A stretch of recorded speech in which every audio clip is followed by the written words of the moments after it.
innal mauta alladzi tafirruna minhu fa innahu mulaqikum. Katakan, maut yang kamu akan melarikan diri daripadanya, yang kamu takuti benar dia pasti akan datang menjemput kamu. Saudara-saudara hadirin yang saya hormati, datangnya memang tidak kita harapkan yang namanya maut, tapi sekali dia datang tidak ada pintu tempat kita lari. Dia memang tidak pernah kita undang, tapi sekali dia datang mengetok pintu, kekuatan apa yang bisa menolak? Dia sebuah tanda seru dalam kehidupan. Apa yang menyebabkan orang takut mati? Pertama, barangkali karena dia tidak tahu bagaimana kehidupan sesudah mati. Alam kubur gelap, alam akhirat gelap, sehingga dia bingung. Lantaran bingung lalu jadi takut. Yang kedua, boleh jadi oleh bayangan-bayangan dosa yang pernah dia kerjakan di dunia ini. Kerjanya cuma menumpuk dosa. Dia gembira, bahagia, tertawa di atas tumpukan dosanya, merasa segan berpisah dengan seluruh kehidupan ini. Sehingga boleh jadi maut adalah sesuatu yang ditakutkannya benar dalam kehidupan. Tapi bagaimanapun takutnya, tidak ada tempat lari dari dia.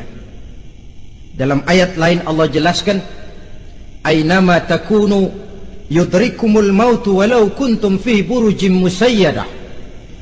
Di mana saja kamu berada, dalam benteng yang paling tangguh sekalipun, maut pasti akan datang menjemput kamu. Nah, bagaimana caranya maut datang menjemput kita? Bila datang dia, sang malaikat pencabut nyawa, malaikat Israel namanya, hendak mengambil roh kita. Dalam suasana macam begitu, di akhir kehidupan dunia, dalam berhadapan dengan sakaratul maut, terbagilah manusia dalam dua bagian besar. Pertama, yang menghadapi sakaratul maut itu dengan husnul khatimah, baik di akhirnya, sehingga pada saat ruhnya berpisah dengan jasadnya, kelihatan dia seperti senyum, mukanya cerah. Bahkan sebelum itu boleh jadi dia sempat meninggalkan pesan-pesan yang baik. Ada yang sempat azan, ada yang sempat baca Quran. Pernah kan nemui orang yang mau mati seperti itu? Yang sempat azan, yang sempat baca Quran, yang sempat meninggalkan wasiat-wasiat yang baik. Sebab apa? Malaikat maut datang menjemput mereka juga dengan baik-baik. Dicabut ruhnya perlahan-lahan, tapi sungguh pun perlahan-lahan. Pedihnya, sakitnya tetap tiada tara. Rasulullah Sallallahu Alaihi Wasallam, dikala beliau hendak berhadapan dengan sakaratul maut, diceritakan mencelupkan tangannya ke dalam gelas berisi air, lalu mengusapkannya ke muka beliau seraya berdoa, ya Allah, mudahkan saya dalam menghadapi sekarat ini. Beliau juga yang mengatakan bahwa sakitnya sakaratul maut sama dengan 300 kali bacokan pedang. Sehingga kita diajarkan doa. Di antara doa selamat itu kan ada, Allahumma hawwin alaina fi sakaratil, ya Allah, mudahkan saya di dalam menghadapi sakaratul maut itu. Ketika ruh ini keluar dari jasad, mata masih mengikuti ruh itu. Sehingga kadang-kadang ada yang matanya terbelalak dan tidak sempat ditutup, terbuka terus, mengikuti ruh itu keluar dari jasadnya. Adapun golongan kedua, manusia yang ketika berhadapan dengan sakaratul maut mendapatkan su'ul khatimah, jelek di penghabisannya. Sekaratnya sudah setengah mati, lalu jelek juga di akhirnya, mati dalam keadaan yang tidak baik, tidak terpuji. Ada yang lagi megang kartu, mati. Ada yang lagi di tempat ngadu ayam, mati. Ada yang lagi di tempat pelacuran, mati. Ada yang lagi megang botol minuman keras, mati. Nih barangkali malaikat maut gemes banget nariknya, lu bajingan, lu tarik terus kan. Mati su'ul khatimah. Makanya bagus itu. Kadang-kadang di majelis-majelis taklim kan sering dibaca, ya Allah biha, ya Allah biha, ya Allah bihusnil khatimah. Kan ada itu? Ada enggak? Saudara hadirin, mohon agar oleh Allah kita diberikan husnul khatimah, baik di saat ruh akan berpisah dengan jasad.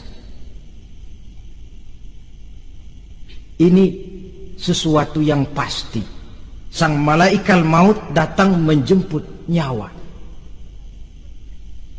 Setelah ruh berpisah dari badan, maka tinggallah sang badan, ditangisi oleh semua yang kita tinggalkan. Sehingga kepada putrinya Fatimah, ketika malaikat maut datang hendak menjemput baginda Nabi, beliau berkata kepada anaknya, Fatimah, kamu tahu siapa yang datang? Saya tidak tahu, Bapak. Yang datang hadimul lazat. Itu dia yang menghancurkan seluruh kesenangan dunia. Wa qati'u syahwat, yang memisahkan kita dengan seluruh yang kita cintai. Dia malaikat maut, Pak. Manakala jasad sudah ditinggalkan oleh ruh, itulah yang dikerubungi orang. Anak menangis, istri menangis, orang tua bersedih, teman-teman merasa kehilangan, menangisi jasad. Diuruslah jasad kita, dimandikan sebagaimana mestinya, dikafankan dengan kain putih 3 lembar. Itu yang hendak kita bawa kembali ke tempat asal kita. Pakaian sutra, jas yang mereknya Switzerland wool, kain yang Samarinda, sepatu yang Belly atau Beltoni, jam tangan yang Rolex, kendaraan yang serba mewah, tidak ada yang menyertai kita. Kain putih 3 lembar itu saja lagi. Demi setelah dikafankan, dibujurkan kita menghadap ke arah kiblat, orang banyak pun datang menyolatkan kita dengan 4 takbir, diiringi dengan doa. Lalu upacara pelepasan, berangkat kita meninggalkan anak, istri, suami, kampung halaman, tanah air, bahkan alam dunia ini. Selamat tinggal alam dan seluruh isinya. Tinggallah yang tinggal. Saya akan kembali ke tempat asal dari mana saya datang, untuk kembali mempertanggungjawabkan seluruh perbuatan saya dalam kehidupan ini.